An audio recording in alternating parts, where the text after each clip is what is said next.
Hello, this is Zeeshan and you are on Zeenet. आज हम लोग पढ़ने वाले हैं इलेक्ट्रिसिटी। ये इलेक्ट्रिसिटी होता क्या है, ये क्या चीज़ है। अगर आपसे कोई पूछे कि इस दुनिया में सबसे बड़ा डिस्कवरी क्या है, तो आप क्या बोलेंगे? सोचिए। मेरे हिसाब से इस दुनिया की सबसे बड़ी डिस्कवरी जो है वो व्हील है। क्योंकि अगर व्हील नहीं होता तो शायद हमारी जिस तरह की ज़िंदगी आज हम लोग देख रहे हैं, हम बिता रहे हैं, वैसे हम लोग नहीं बिता पाते। हमारे पास पंखा नहीं होता, हमारे पास एरोप्लेन नहीं होता, हमारे पास जिस तरह से इलेक्ट्रिसिटी बन रही है वो नहीं होती। व्हील बहुत ज़्यादा इंपॉर्टेंट है, और व्हील के बाद इलेक्ट्रिसिटी। क्यों? क्योंकि हमारी मॉडर्न वर्ल्ड जो है, विदाउट इलेक्ट्रिसिटी हम लोग सोच नहीं समझ सकते, समझ ही नहीं सकते। अब खुद सोचिए कि मिडिल एज में ज़िंदगी क्या होती थी और आज हमारी ज़िंदगी क्या हुई। इलेक्ट्रिसिटी आने की वजह से देखिए हम लोग कितने हाई राइज बिल्डिंग बना पा रहे हैं। हम लोगों के अब घर में एसी होता है, पंखे होते हैं, फ्रिज होता है, अब तो इलेक्ट्रिक कार आ गई है। तो आप सोचिए इलेक्ट्रिसिटी से कितना ज़्यादा हमारी जो मॉडर्न लाइफ है ईजी हो गई है। आज हमारी जो लाइफ है एक मिडिवल राजा से भी, मिडिवल किंग से भी बेटर है आज। तो इलेक्ट्रिसिटी ने पूरी हमारी दुनिया के तकदीर बदल दी, पूरा नक्शा ही बदल दिया है। आइए हम देखते हैं इसके बारे में। तो इलेक्ट्रिसिटी बेसिकली दो टाइप की होती है, एक होती है स्टैटिक, एक होती है करंट। अब स्टैटिक का मतलब क्या होता है? स्टैटिक का मतलब ही होता है रेस्ट, मतलब कि कोई भी चीज़ रुकी हुई है। और करंट का मतलब होता है मोशन, जैसे कि एयर करंट, वाटर करंट, ये सब आपने सुने हुए हैं। तो कोई भी चीज़ जो चल रही होती है, जो फ्लो कर रही होती है, वो करंट होती है, और जो रुकी हुई होती है वो स्टैटिक होती है। तो अब स्टैटिक इलेक्ट्रिसिटी का मतलब क्या हुआ? स्टैटिक इलेक्ट्रिसिटी नॉन कंडक्टर में होता है। देखिए दो तरह की चीज़ें होती है, एक कंडक्टर होता है और एक नॉन कंडक्टर होता है। अब कंडक्टर क्या होता है? कंडक्टर में जिसमें हीट और इलेक्ट्रिसिटी फ्लो कर पाए।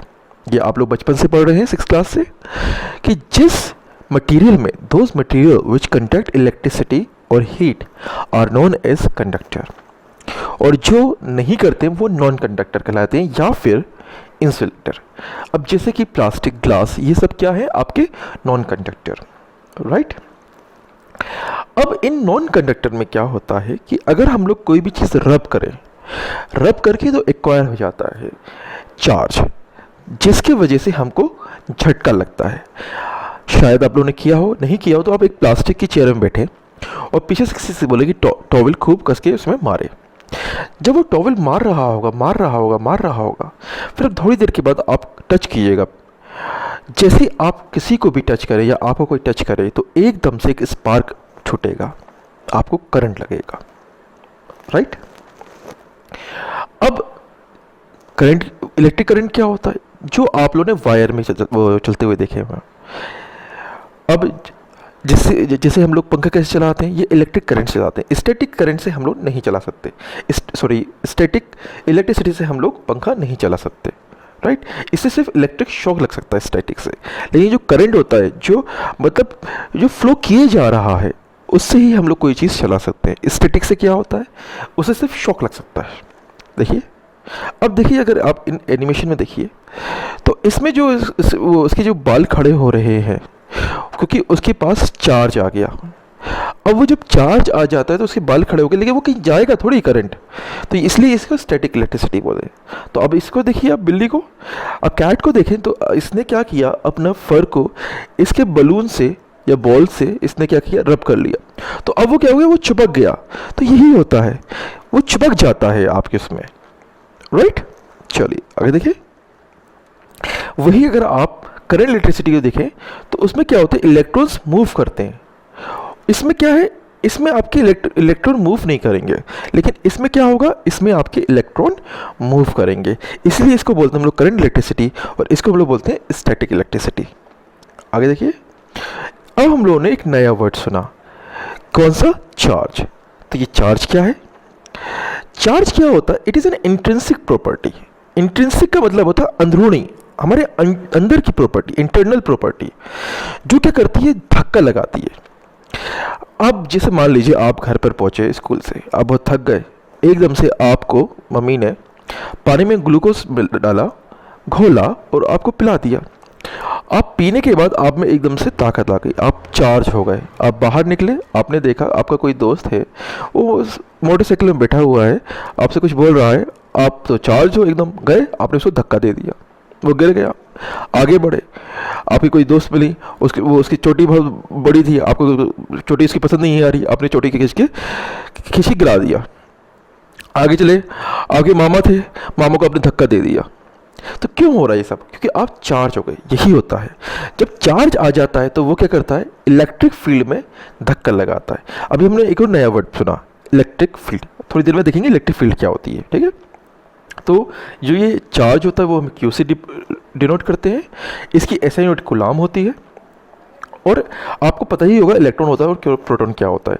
तो एक इलेक्ट्रॉन में -1.6 इंटू 10 की पावर -19 कूलाम चार्ज होता है, और एक प्रोटॉन में +1.6 इंटू 10 की पावर -19 कूलाम होता है।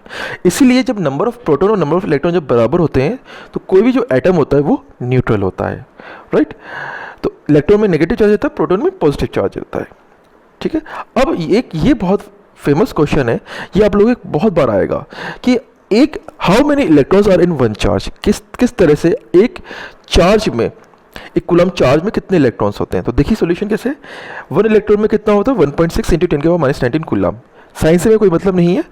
तो देखिए अब 1 कूलम चार्ज में कितना हो जाएगा, 1/1.6 इंटू 10 की पावर -19 इलेक्ट्रॉन्स। पॉइंट हटा तो 10 ऊपर चढ़ गया, काटा अपने 5.8 हो गया, तो फिर कितना आ गया, 0.625 इंटू 10 की पावर 19 इलेक्ट्रॉन्स। पॉइंट हमने सही किया तो 6.25 इंटू 10 की पावर 18 इलेक्ट्रॉन्स होते हैं। ये बहुत ध्यान से याद रखिएगा, ये बहुत बहुत ज़्यादा इंपॉर्टेंट है, राइट। चलिए अब हम लोग बात करते हैं इलेक्ट्रिक फील्ड की। अब देखिए आपकी खुद की एक फील्ड होती है, जैसे जो एक पर्सनल बबल होता है जिसमें आप अंदर नहीं किसी को आने देना चाहते, वैसे चार्ज होता है। चार्ज का भी क्या होता है, उसकी जो अराउंड में होता है, उसके जो सराउंडिंग में है, उसका भी एक क्या रहता है, इसकी एक फील्ड होती है, उसको हम लोग इलेक्ट्रिक फील्ड बोलते हैं। कोई भी जो चार्ज है उसके आसपास का जो एरिया है जिस पर वो फोर्स एग्जर्ट करता है, जिसमें वो ताकत लगाता है, उसको हम लोग इलेक्ट्रिक फील्ड बोलते हैं। जैसे आपने मैग्नेट देखा होगा, मैग्नेट के पास भी ऐसा नहीं है कि कहीं पर भी आप लोहा रख दें, आयरन रख दें तो वो चिपक जाएगा, नहीं, that is not going to happen, right. वो कैसे होगा, जब उसके पास आप लेकर जाएंगे तो उसका जो एरिया होता है वही उसका मैग्नेटिक फील्ड होती है। वैसे ही आपका जो चार्ज होता है उसके आसपास का जो होगा वो क्या होगा, इलेक्ट्रिक फील्ड होगी, राइट। अब देखते हैं, देखिए अभी आपने देखा यहाँ पर एक बॉल है जो पॉजिटिव है, आपके ऐसे उंगली लेकर जा रहे हैं आप, जो नेगेटिव चार्ज है। तो पॉजिटिव वाले क्या हो रहा है, उसके पास ले जा रहा है। अब यहाँ पर देखिए आप, अभी दोनों ही क्या है, प्लास्टिक के रोड हैं, तो दोनों सेम चार्ज के हैं। तो जब वो पास पास में आ रहे हैं तो क्या हो रहा है, वो रिपेल कर रहा है। तो इसका मतलब क्या होता है, जब सेम होंगे, सेम चार्जेस होंगे तो क्या होंगे, वो रिपेल करेंगे, और जो अपोजिट होंगे वो क्या करेंगे, अट्रैक्ट करेंगे। देखिए प्लस प्लस में क्या हो रहा है, रिपल्शन हो रहा है, माइनस माइनस में क्या हो रहा है, रिपल्शन हो रहा है। कुछ भी नहीं है तो वो न्यूट्रल है, लेकिन माइनस प्लस में क्या हो रहा है, अट्रैक्शन हो रहा है। तो हमें यहाँ से ये मालूम पड़ता है कि दो टाइप के चार्ज होते हैं, एक होता है प्लस होता है, एक माइनस होता है। तो प्लस प्लस क्या होंगे, रिपेल करेंगे, माइनस माइनस क्या करेंगे, रिपेल करेंगे, और प्लस माइनस क्या करेंगे, वो अट्रैक्ट करेंगे, राइट। तो हमारे दो चार्ज होते हैं, एक होता है प्लस क्यू और एक होता है माइनस क्यू, ओके। अब बात करते हैं हम नए टॉपिक की, इलेक्ट्रिक पोटेंशियल। ये इलेक्ट्रिक पोटेंशियल क्या होता है, अगर आप ध्यान से इस डायग्राम को देखें तो यहाँ पर आप ये सोचिए कि अगर मान लीजिए पानी की टंकी ऊपर वाली अगर वो ख़त्म हो गई तो आप उसको कैसे भरेंगे, बाल्टी से भरेंगे क्या, लेकर जाएंगे, नहीं, आप क्या करेंगे, आप मोटर चलाएंगे। जब आप मोटर चलाएंगे तो क्या होगा, वो पानी वो ग्रेविटी के अगेंस्ट वर्क करेगा और पानी को वो ऊपर लेकर जाएगा। कि पानी ऊपर नहीं जाना चाहता, क्यों, ग्रेविटी की वजह से, उसके अपोजिट आप लेकर जाना चाहते हैं। वैसे ही अब आपका इलेक्ट्रिक पोटेंशियल होता है। देखिए प्लस क्यू चार्ज, देखिए ये अब प्लस क्यू नोट चार्ज देखिए यहाँ पर है, यहाँ पे प्लस क्यू है। अब ये दोनों क्या कर रहे हैं, ये अब ए पॉइंट पर है, ये कहाँ पर है, इन्फिनिटी पर है। अब आपको प्लस क्यू नोट को यहाँ से इस ए पॉइंट तक लेकर आना है, प्लस क्यू के पास लेकर आना है। अब इसमें क्या पड़ रहा होगा, रिपल्शन फोर्स पड़ रहा होगा, क्योंकि दोनों की दोनों क्या है, सेम चार्ज के हैं। अब इसको ओवरकम करने के लिए जितना आप काम करोगे, जितना आप वर्क करोगे, उसको हम लोग इलेक्ट्रिक पोटेंशियल बोलते हैं। तो इलेक्ट्रिक पोटेंशियल क्या होता है? The amount of work done, the amount of work is done to bring positive charge from infinity to that point is known as electric potential। समझ में आया? देखिए क्या है, इस प्लस क्यू नोट को इस प्लस क्यू तक ले जाने पर ये रिपल्शन फोर्स लगेगा, फिर भी आप क्या करोगे? धक्का लगाओगे।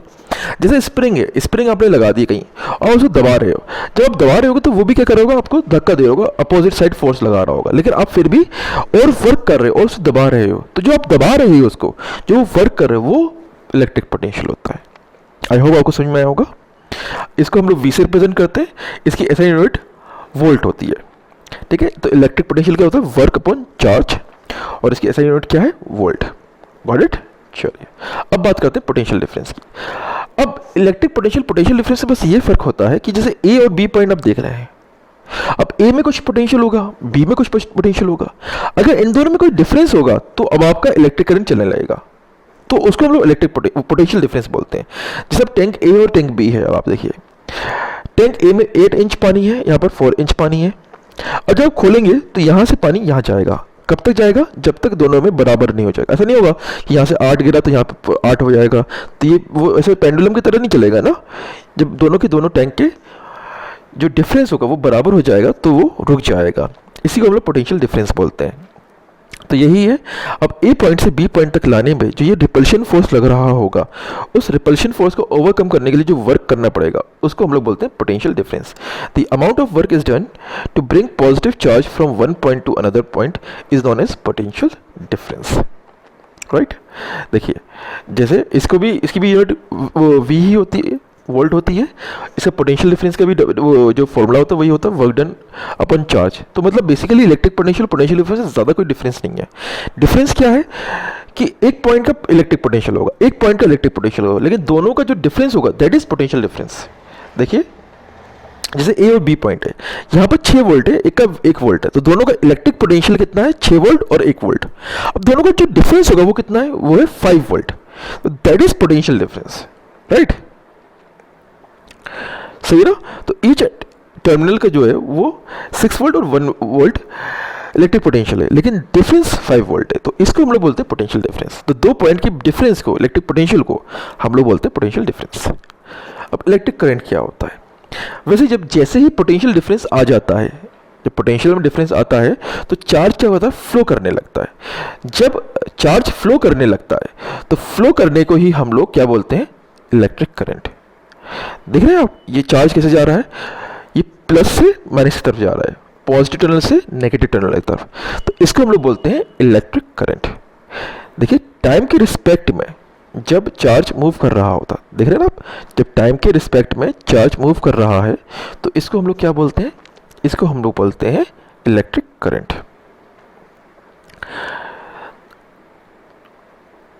तो इलेक्ट्रिक करंट क्या है? Rate of flow of charge is known as electric current. इसको हम लोग आई से रिप्रेजेंट करते हैं। ये हमेशा हायर पोटेंशियल से लोअर पोटेंशियल की तरफ जाता है। और याद रखिएगा हायर पोटेंशियल हम लोग पॉजिटिव वाले को मानते हैं, लोअर पोटेंशियल हम लोग नेगेटिव वाले को मानते हैं। इलेक्ट्रॉन्स जो है वो नेगेटिव से पॉजिटिव की तरफ जाते हैं, ये ध्यान रखिएगा। एक्चुअली हुआ क्या है, जो करंट है वो तो हमारा पता नहीं 2000 साल पहले हम लोगों ने इसकी डिस्कवरी कर ली थी, लेकिन इलेक्ट्रॉन्स बेसिकली अभी 19th सेंचुरी में डिस्कवर हुए हैं। ये जे थॉमसन ने किया था। राइट? तो इसलिए हमने जो पहले जो सोचते थे वो यही सोचते थे कि पॉजिटिव से नेगेटिव आता है। तो ये हमारा कन्वेंशन है कि हम लोग यही सोचते हैं कि जो करंट है वो पॉजिटिव से नेगेटिव आता है, तो वही हम लोग लेकर चलते हैं। ठीक है? तो इलेक्ट्रिक करंट का वो फॉर्मूला क्या होता है? Charge upon time, I is to Q upon T. इसकी जो एसआई यूनिट होती है वो एम्पियर होती है। Why does electric current flow? क्योंकि फ्री इलेक्ट्रॉन्स की वजह से। फ्री इलेक्ट्रॉन्स होता क्या है देखते हैं। अब the electrons which are not attached to the nucleus of an atom and free to move when external energy is applied are called free electrons।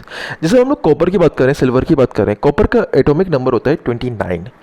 अब जब इसके जो शेल बनते हैं तो इसके जो आउटरमोस्ट शेल में जो इलेक्ट्रॉन्स होते हैं वो बहुत लूजली बाउंड होते हैं, वो इतने कस के न्यूक्लियस उसको पकड़ नहीं पाता, तो वो क्या होता है? वो भाग जाता है। जब वो भाग जाता है तो वो सरफेस पे चला जाता है, उसे हम लोग कहते हैं फ्री इलेक्ट्रॉन्स। आगे देखिए, जैसे अब आप देखिए, जैसे ये लड़का बैठा हुआ है, अभी वो एकदम से गुस्सा हो जाए और एकदम से क्या करें? दौड़ने लगे।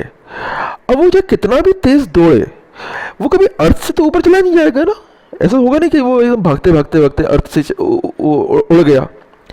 तो ऐसे फ्री इलेक्ट्रॉन्स की वजह से होता है। फ्री इलेक्ट्रॉन्स में क्या होता है, जो लूजली बाउंड होते हैं, जो सबसे लास्ट शेल में होते हैं, वो क्या होते हैं, वो लोग भग जाते हैं एटम छोड़ के।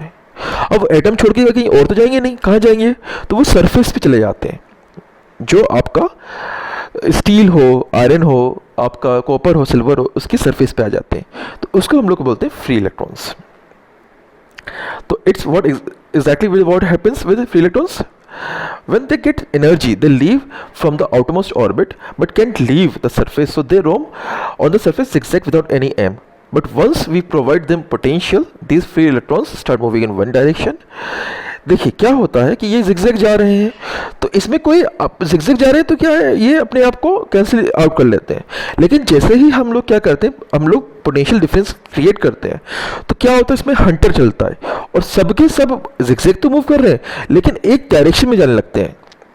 जैसे आपने देखा होगा कोई कन्वेंशन हुआ, कुछ भी हुआ, जैसे स्टेडियम जब क्रिकेट मैच खत्म हो गया, अब पूरी भीड़ तो जा रही है, कितनी स्लो जा रही है, कहीं जिगजैग कहीं भी निकल रही, कहीं भी जा रही है, लेकिन एक ही डायरेक्शन में जा रही है ना, एग्जिट एक ही जगह हो रहा है। तो चाहे कितने भी स्लो हो रहा हो, वो एक ही डायरेक्शन में जाते हैं।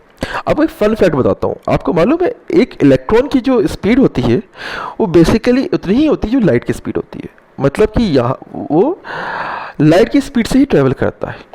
लेकिन जब हम लोग लाइट ऑन करते हैं तो जो आपका जो स्विच बोर्ड पे जो इलेक्ट्रॉन होगा वो वहाँ से पंखे तक आने में उसको कम से कम 8-9 घंटे लग जाएंगे।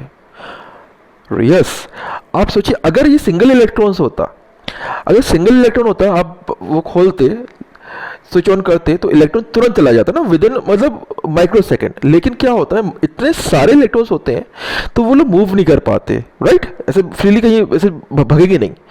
वो जैसे ही होता है ना ट्रैफिक में जैसे मूव कर रहा होता है, वैसे ही होता है। तो ये भी ट्रैफिक की तरह मूव करते हैं, ठीक है। तो ये जो इलेक्ट्रॉन होगा आपके स्विच बोर्ड पे, ये यहाँ से कहीं 8-9 घंटे लग जाएंगे उसको आपके पंखे तक पहुँचने में। लेकिन क्या होता है, आप बोलोगे फिर भी तुरंत स्टार्ट हो जाता है। क्यों स्टार्ट हो जाता है, क्योंकि पंखे पर के पास भी तो इलेक्ट्रॉन्स होंगे ना जो मूव कर रहे होंगे, इसलिए वो ऑन हो जाता है। Got it. ओम्स लॉ की बात करते हैं। अभी ओम्स लॉ क्या होता है, ओम्स लॉ क्या रहता है कि जब भी कंडीशन नॉर्मल होती है तो जो करंट होता है वो directly proportional to potential difference का। कहने का क्या मतलब है, अगर करंट बढ़ेगा तो पोटेंशियल डिफरेंस बढ़ेगा। ऑब्वियसली सही बात है ना यार। अगर मान लीजिए आपका आपने देखा छोटा सा हिल है, अब हिल से पानी नीचे की तरफ गिर रहा है, तो आपने देखा धीरे धीरे गिर रहा है, ठीक है कोई बात नहीं। अब आपने पहाड़ बना दिए एकदम से, पहाड़ से पानी गिरेगा तो कैसे वाटरफॉल हो जाएगा, है ना, बहुत तेज पानी गिरेगा। ऐसे होगा जब डिफरेंस ज़्यादा होगा पोटेंशियल में तो करंट क्या होगा, ज़्यादा बढ़ जाएगा।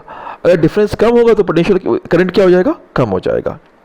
तो V होता है डायरेक्टली प्रोपोर्शनल टू I, तो V इक्वल्स टू I क्या हो जाएगा, कांस्टेंट हो जाएगा। और ये जो कांस्टेंट होता है वो होता है R मतलब resistance. Got it. V equals to IR। तो मटेरियल दो टाइप के होते हैं, एक होता है ओमिक कंडक्टर, एक होता है नॉन ओमिक कंडक्टर। जो ओम्स लॉ फॉलो करते हैं वो ओमिक कंडक्टर होते हैं, जैसे कि सिल्वर, कॉपर। और जो ओम्स लॉ फॉलो नहीं करते हैं वो होते हैं नॉन ओमिक कंडक्टर, जैसे कि आपके सिलिकॉन, जर्मेनियम, राइट, सेमीकंडक्टर जो होते हैं। तो आपने देखा नॉन ओमिक कैसे होते हैं, आपका ग्राफ ऐसा जाता है। और ये जो होते हैं ओमिक रेजिस्टेंस, ये क्या होता है, डायरेक्टली प्रोपोर्शनल होते हैं, इसलिए स्ट्रेट लाइन। Got it. चलिए अब देखते हैं हम लोग रेजिस्टेंस के बारे में। रेजिस्टेंस क्या होता है, रेजिस्टेंस क्या होता है, जो भी आपका करंट जो फ्लो कर रहा है उसको अपोज करने को हम लोग बोलते हैं रेजिस्टेंस। तो जब अपोज कर रहा होगा उसे क्या बोलेंगे हम लोग, रेजिस्टेंस बोलेंगे। इसको हम लोग रिप्रेजेंट करते हैं कैपिटल R से। इसकी यूनिट होती है ओम, ओमेगा ग्रीक अल्फाबेट में है, इससे हम लोग रिप्रेजेंट करते हैं। अब बात करते हैं factors affecting the electric resistance. The resistance of a conductor is directly proportional to the length. अब लेंथ बढ़ाएंगे आप कभी भी तो उसका रेजिस्टेंस क्या होगा, बढ़ेगा। जैसे कि मान लीजिए अब आप हैं, आपको अपने घर से गेट तक जाना है, तो आपका पर्टिकुलर रेजिस्टेंस लगेगा, आपको जाना पड़ रहा है। अब मान लीजिए गेट अब आपका 1 किलोमीटर दूर तक चले जाए तो रेजिस्टेंस क्या होगा, बढ़ जाएगा ना। वैसे ही अगर आपको ये चीज़ समझ में नहीं आया, जैसे आप मान लीजिए अपने स्कूल से साइकिल से आपको घर आना है। अब आपका जो घर आना है, आपका घर जो है 2 किलोमीटर दूर है, तो आपको कुछ मतलब बीच में गाड़ी आएंगी, ये आएंगी, कुछ रेजिस्टेंस पड़ रहा होगा। अब कोई 10 किलोमीटर घर हो जाए दूर तो रेजिस्टेंस क्या होगा, बढ़ जाएगा, राइट। अब वही अगर मान लीजिए रोड है, आप घर जब जा रहे हैं, अब रोड आपकी बहुत सकरी है, बहुत पतली है, तो आपको क्या होगा, रेजिस्टेंस क्या होगा, बहुत ज़्यादा बढ़ेगा। लेकिन अब रोड बहुत चौड़ी कर दी है तो रेजिस्टेंस क्या होगा, कम हो जाएगा।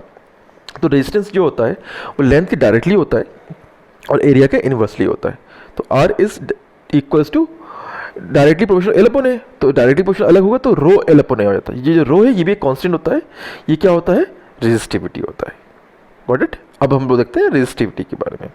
और तीसरा होता है मटेरियल। मटेरियल भी डिपेंड करेगा कि मेटल है आपका क्या है, उस पर डिपेंड कर जाता है, राइट। और टेम्परेचर पे तो डेफिनेटली होता है, अगर ज़्यादा टेम्परेचर होगा तो रेजिस्टेंस ज़्यादा हो जाएगा, कम होगा तो कम हो जाएगा रेजिस्टेंस। अब रेजिस्टिविटी की बारे में बात करते हैं। अच्छा ये ध्यान रखिएगा, जो सेमीकंडक्टर होता है उसमें जब टेम्परेचर बढ़ाते हैं तो रेजिस्टेंस कम हो जाता है। ये आप लोग फिर से एक बार ध्यान से देखिएगा। अब रेजिस्टिविटी के बारे में। रेजिस्टिविटी क्या होती है, मटेरियलिस्टिक प्रॉपर्टी होती है जो अपोज करती है फ्लो ऑफ करंट को। देखिए दोनों में डिफरेंस है, रेजिस्टेंस और रेजिस्टिविटी में। रेजिस्टेंस में क्या था, रेजिस्टेंस में था आपका ये अपोज कर रहा है। अब रेजिस्टेंस किसी तरह से भी अपोज कर सकता है, मतलब मान लीजिए अगर 5 चार्ज हैं तो एक चार्ज को बाकी चार्ज क्या कर रहे हैं, 4 चार्ज उसको रिपेल कर रहे हैं, तो ये भी रेजिस्टेंस है। मटेरियल से भी मिल रहा है उसको दूसरे से मिल रहा है, चार्ज से मिल रहा है, और डिफरेंट चीज़ों से मिलता है, तो वो सब कुछ रेजिस्टेंस होता है। पर रेजिस्टिविटी क्या होता है, ये एक मटेरियलिस्टिक प्रॉपर्टी होती है, जैसे कि आपने फ्रिक्शन देखा होगा। तो अगर फ्रिक्शन जो होता है वो भी मटेरियलिस्टिक प्रॉपर्टी होती है। मतलब कहने का क्या है, अगर आप मान लीजिए एक स्मूथ रोड है, अब स्मूथ रोड को अगर पतला कर दोगे तो रेजिस्टेंस बढ़ जाएगा, लंबा कर दोगे रेजिस्टेंस बढ़ जाएगा, पर रेजिस्टिविटी में कोई डिफरेंस नहीं आएगा, मतलब फ्रिक्शन फोर्स में कोई डिफरेंस नहीं आएगा। फ्रिक्शन फोर्स तो जो आपका किसी भी सरफेस में सेम रहेगा, ठीक है। तो सरफेस पर होता है, जैसे कॉटन का कपड़ा होगा, कॉटन का कपड़ा जरा से ले लो बड़ा से ले लो, दोनों कॉटन का कपड़ा ही रहेंगे, है ना। तो इसलिए रेजिस्टेंस और रेजिस्टिविटी में यही फर्क होता है। रेजिस्टिविटी लेंथ वेंथ पे डिपेंड नहीं करती, वो सिर्फ मटेरियल पे करती है। इसकी ऐसा ओम मीटर होती है। और देख लीजिए, आपको जैसे मैं बताया, जो मैंगनीज होता है उसका 1.4 माइक्रो ओमेगा ओम मीटर होता है। ये चाहे 1 मीटर हो 100 मीटर हो, डजेंट मैटर, आपकी रेजिस्टिविटी इतनी ही रहेगी, ठीक है। Factors of resistivity of conductor, resistivity depends on nature of material और it depends on temperature. Temperature पर डिपेंड जरूर करती है रेजिस्टिविटी, क्योंकि मटेरियल पे ही फर्क पड़ जाएगा टेम्परेचर से, राइट। जैसे अगर आप किसी भी वो कॉपर को या सिल्वर को पिघलाओगे, वो करोगे, हीट करोगे, तो वो क्या होगा, उसका जो इलेक्ट्रॉन्स होंगे वो बहुत ज़्यादा टकराएंगे, उसका मटेरियल भी थोड़ा सा चेंज होगा, मेल्ट होने के चांसेस ज़्यादा हो जाएंगे, तो इसलिए उसकी जो रेजिस्टिविटी वो बढ़ सकती है, राइट। अब बात करते हैं कॉम्बिनेशन ऑफ रेजिस्टेंस के। वो दो टाइप के होते हैं, एक होता है सीरीज और एक होता है पैरेलल। अगर हम सीरीज की बात करें तो सीरीज का मतलब होता है एक के बाद एक, राइट।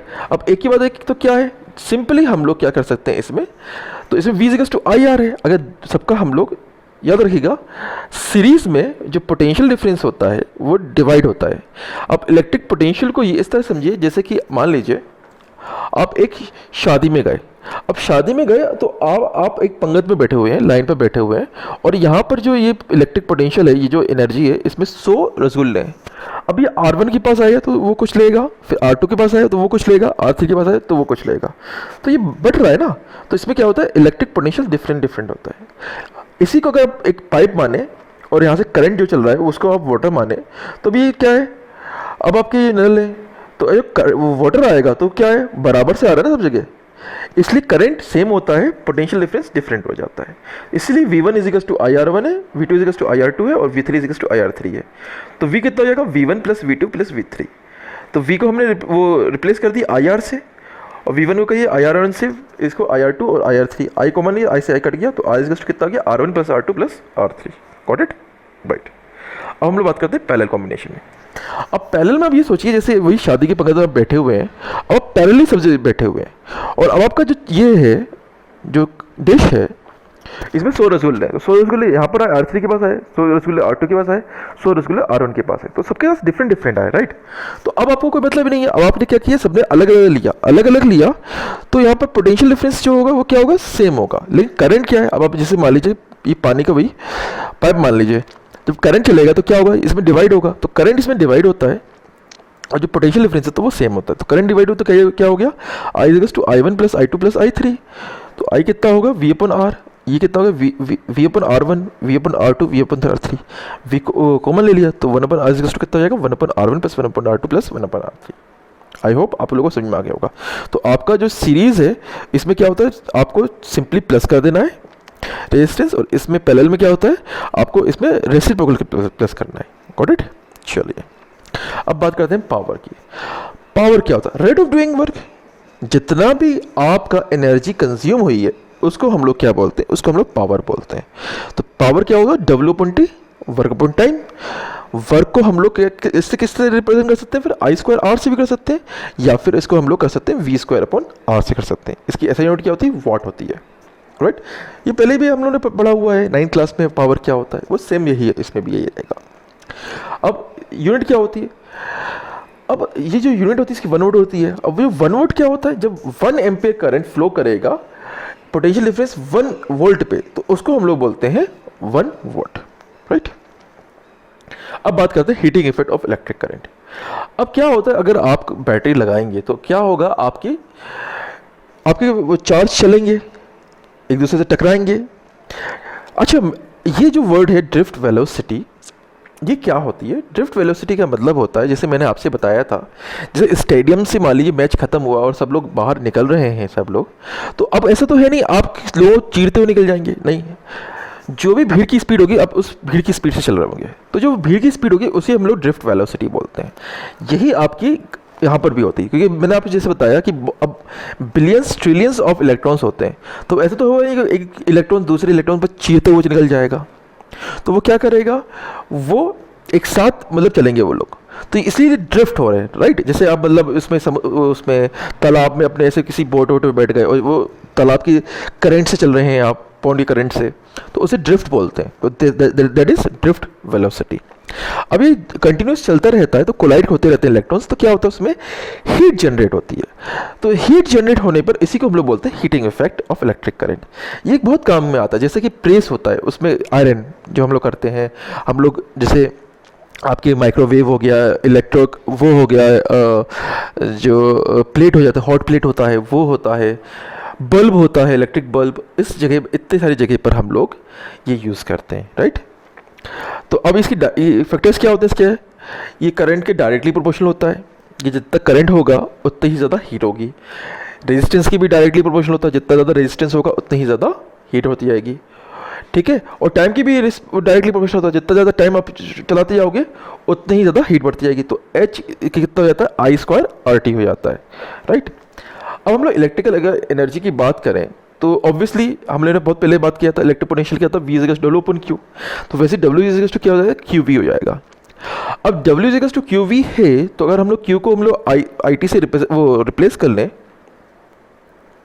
तो W क्या हो जाएगा, वो हो जाएगा VIT।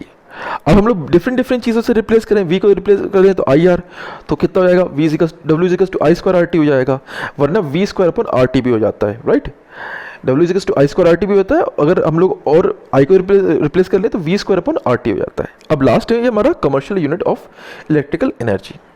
जैसे हमारे घर में जो इलेक्ट्रिसिटी का जो बिल आता है वो आता है किलोवाट आवर में, तो 1 किलोवाट आवर में कितना होता है, 3.6 इंटू 10⁶ जूल होता है। आप इसको आराम से नोट कर सकते हो, 1 किलोवाट में कितना होता है, 1000 वोट होता है, एक आवर में कितना होता है, 3600 सेकेंड्स होते हैं। अब मल्टीप्लाई करो तो कितना आएगा, 3.6 इंटू 10⁶ जूल। आई होप आप लोगों को समझ में आया होगा, और हम लोग फिर अब अगले चैप्टर में मिलते हैं। चलिए, बाय बाय।